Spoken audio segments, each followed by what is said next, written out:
हाय developers. मैं हूं शुभम वर्मा और आज हम देखेंगे जावास्क्रिप्ट इंटरव्यू क्वेश्चन से रिलेटेड पार्ट 25। तो आइए देखते हैं।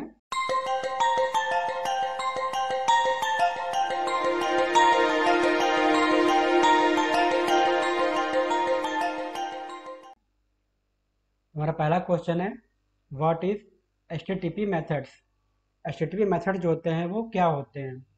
तो जनरली आपने एचटीटीपी मेथड्स को बहुत बार यूज किया होगा, जैसे गेट, पोस्ट, डिलीट। ठीक है, ये सभी हमारे एचटीटीपी मेथड्स में ही आते हैं। लेकिन कुछ एचटीटीपी मेथड जो होते हैं वो काफ़ी ज़्यादा वाइडली यूज किए जाते हैं, काफ़ी ज़्यादा फेमस होते हैं। ठीक है, जैसे गेट, पोस्ट, पैच, डिलीट और पुट, इनका काफ़ी ज़्यादा यूज किया जाता है। तो आइए अब देखते हैं कि आखिर इन मेथड्स का यूज कब कब किया जाता है और क्यों किया जाना चाहिए। सबसे पहले देखते हैं गेट। तो जो हमारा गेट होता है, इसका यूज किया जाता है अगर हमें किसी रिसोर्स को रीड करना है, ठीक है, या फिर इसको रिट्राइव करना है, तो उस केस में हम लोग गेट का यूज करते हैं। ठीक। और जब भी हम लोग गेट मेथड का यूज करते हैं, तो जब हम रिस्पॉन्स सेंड करते हैं, तो हमेशा रिस्पॉन्स में हम लोग 200 HTTPS कोड का यूज करते हैं।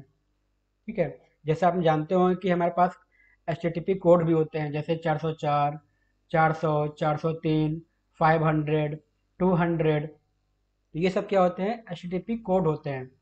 तो जब हम लोग गेट का यूज करते हैं, तो उस केस में हम लोग 200 HTTP कोड का जो रिस्पॉन्स कोड होता है, हम लोग उसका यूज करते हैं। ठीक है। अगला मेथड क्या है? पोस्ट। पोस्ट का जनरली यूज किया जाता है नए रिसोर्स को क्रिएट करने के लिए। ठीक है। अगला मेथड कौन सा है? पैच।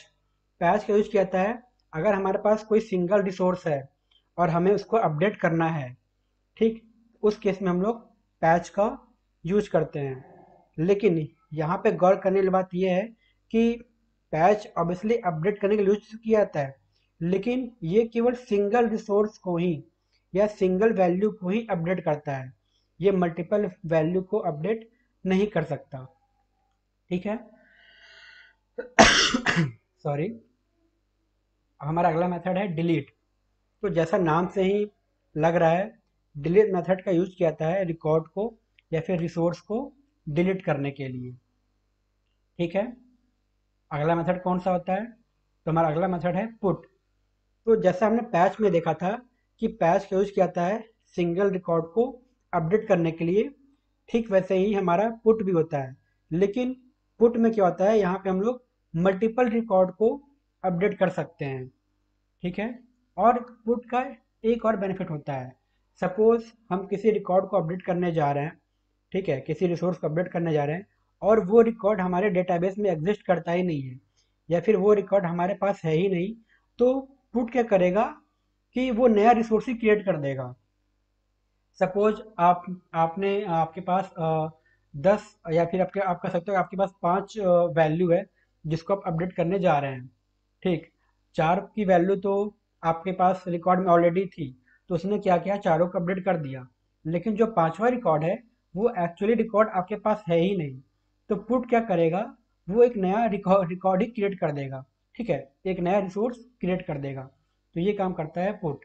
तो ये सभी जो हमारे मेथड है, ये हमारे एचटीटीपी मेथड्स हैं और इनका काफ़ी ज़्यादा यूज किया जाता है और सबसे ज़्यादा इन्हीं मेथड का भी यूज किया जाता है। वैसे तो हमारे पास और भी मेथड होते होते हैं, जैसे कि ऑप्शन हुआ, रिक्वेस्ट हुआ, और भी कुछ मेथड्स हमारे पास हैं, लेकिन सबसे ज़्यादा इन्हीं मेथड्स का यूज किया जाता है। ठीक है। अगला क्वेश्चन है, what is design pattern. Design pattern क्या होता है? तो सबसे पहले हम ये समझते हैं कि आखिर डिज़ाइन पैटर्न की ज़रूरत क्यों पड़ी। तो जब भी पुराने समय में, पहले समय जब टेक्नोलॉजी नई नई अभी बन रही थी, चाहे आप बात करो जावा की, चाहे आप बात करो जावा स्क्रिप्ट की, फिर चाहे आप पीएचपी की बात करो, आप किसी भी टेक्नोलॉजी की बात करो, तो जब ये टेक्नोलॉजी इंट्रोड्यूस हो रही थी, तो डेवलपर जो इस पर काम करते थे, उनके पास कोई एक तरीका नहीं था इसको यूज करने का। वो किसी भी तरीके से बस उनको काम करना था, वो काम कर दिया करते थे। लेकिन एक्चुअली में इसका कोई पैटर्न नहीं था जो वो फॉलो करके अपने काम को कंप्लीट करें। ठीक है। जैसे हम लोग बात करते हैं कोर पीएचपी में, तो कोर पीएचपी क्या है, उसका कोई कॉन्सेप्ट नहीं है। हम लोग जैसे चाहें जहाँ चाहें किसी भी तरीके से उसको एक्सेस कर सकते हैं, किसी भी तरीके से हम लोग उसको यूज कर सकते हैं। उसका कोई पैटर्न फॉलो नहीं करते हम लोग, अगर हम बात करें कोर पीएचपी की। ठीक है।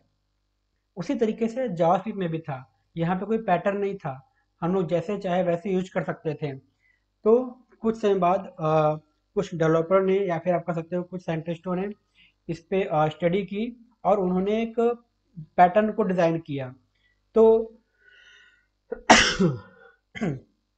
तो सॉरी, तो ये जो मेरा पैटर्न है, ये प्रोजेक्ट के अकॉर्डिंग डिज़ाइन किया गया कि अगर आपका ये प्रोजेक्ट है तो आपको ये डिज़ाइन को फॉलो करना चाहिए, अगर आपका ये प्रोजेक्ट है तो आपको ये डिज़ाइन पैटर्न को फॉलो करना चाहिए। तो इससे क्या हुआ, डेवलपरों को आसानी हो गई कि उन्हें किस फ्लो के साथ जाना है अपने प्रोजेक्ट के अकॉर्डिंग। ठीक है। तो अब हम देखते हैं कि कितने टाइप के डिज़ाइन पैटर्न होते हैं जावास्क्रिप्ट में। तो जो हमारा डिज़ाइन पैटर्न है, आप यहाँ पे देख सकते हैं कि पूरी लिस्ट है। Constructor, module, revealing, singleton, observer, mediator, prototype, command, packed, factory, mixing, decorator और फ्लाई वेट, ये सभी हमारे डिज़ाइन पैटर्न हैं। ठीक है। इनका यूज हम लोग करते हैं अपने प्रोजेक्ट के हिसाब से। जैसा हमारा प्रोजेक्ट रहता है उसके हिसाब से हम लोग अपना डिज़ाइन पैटर्न सेलेक्ट कर लेते हैं और उसी के हिसाब से हम लोग यूज करते हैं। तो जनरली क्या होता है कि अगर हम लोग वनीला जावास्क्रिप्ट यूज कर रहे हैं तो हम इन चीज़ों का यूज उतना इस पर गौर नहीं करते हैं कि एक्चुअली में हम लोग कौन सा पैटर्न यूज कर रहे हैं। लेकिन अगर हम लोग कोई फ्रेमवर्क यूज करें या फिर हम लोग अगर कोई लाइब्रेरी यूज करते हैं, जैसे आपका नोड जेएस हुआ, आपका रिएक्ट हुआ या फिर आपका एंगुलर हुआ, तो वो लोग इस टाइप के डिज़ाइन पैटर्न को फॉलो करके ही अपने फ्रेमवर्क या फिर अपने जो उनकी लाइब्रेरी है वो डेवलप करते हैं। ठीक है। अगला क्वेश्चन देखते हैं, what is singleton class in JavaScript. तो सिंगलटन क्लास जो होता है ये काफ़ी ज़्यादा फेमस है, ना कि केवल जावास्क्रिप्ट में, ये बल्कि और भी टेक्नोलॉजी में, चाहे आप बात करें पीएचपी की या फिर किसी और टेक्नोलॉजी की बात करें, सबसे ज़्यादा अगर कोई डिजाइन पैटर्न फेमस है तो वो है सिंगलटन क्लास। अब सिंगलटन क्लास क्यों फेमस है, क्योंकि ये हमें एक फैसिलिटी प्रोवाइड कराता है कि हम किसी क्लास का केवल एक ही बार ऑब्जेक्ट बना सकते हैं, दोबारा उसका ऑब्जेक्ट नहीं बना सकते। मतलब जो हम लोग ऑब्जेक्ट बनाते हैं, मतलब जो हम लोग इंस्टेंस बनाते हैं, वो केवल एक ही बार बना सकते हैं इंस्टेंस, और दोबारा हम लोग उसका इंस्टेंस नहीं बना सकते। तो अगर हम बात करें सिक्योरिटी पर्पज से, तो ये काफ़ी ज़्यादा सिक्योर माना जाता है, क्योंकि जब भी हम लोग किसी भी क्लास का ऑब्जेक्ट बनाते हैं तो बिना ऑब्जेक्ट बनाए, जैसा आप जानते हैं कि हम लोग उसको एक्सेस नहीं करते हैं। अगर हम लोग किसी भी क्लास का अगर मल्टीपल ऑब्जेक्ट बना लेंगे तो ये हम लोग क्या होगा, सिक्योरिटी से, मतलब सिक्योरिटी हमारी वीक हो जाएगी कि ऐसा तो कोई भी हमारे कोड में अपना ऑब्जेक्ट इंजेक्ट कर देगा और हमारी प्रॉपर्टी को एक्सेस कर लेगा। लेकिन सिंगलटन क्लास क्या क्या करता है कि ये हमें ऐसी फैसिलिटी प्रोवाइड कराता है कि हमारा जो भी इंस्टेंस है वो केवल एक ही बार बनेगा। अगर दोबारा किसी ने बनाने का प्रयास किया तो उसको एरर दे देगा कि आप दोबारा इंस्टेंस को नहीं बना सकते। ठीक है।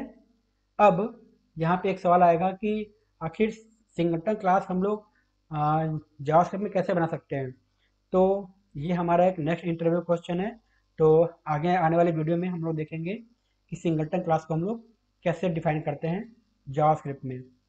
ठीक है। तो आज के लिए बस इतना ही। अगर आपको ये वीडियो पसंद आए तो प्लीज़ लाइक, शेयर और सब्सक्राइब जरूर करें। आपका वीडियो देखने के लिए बहुत बहुत धन्यवाद।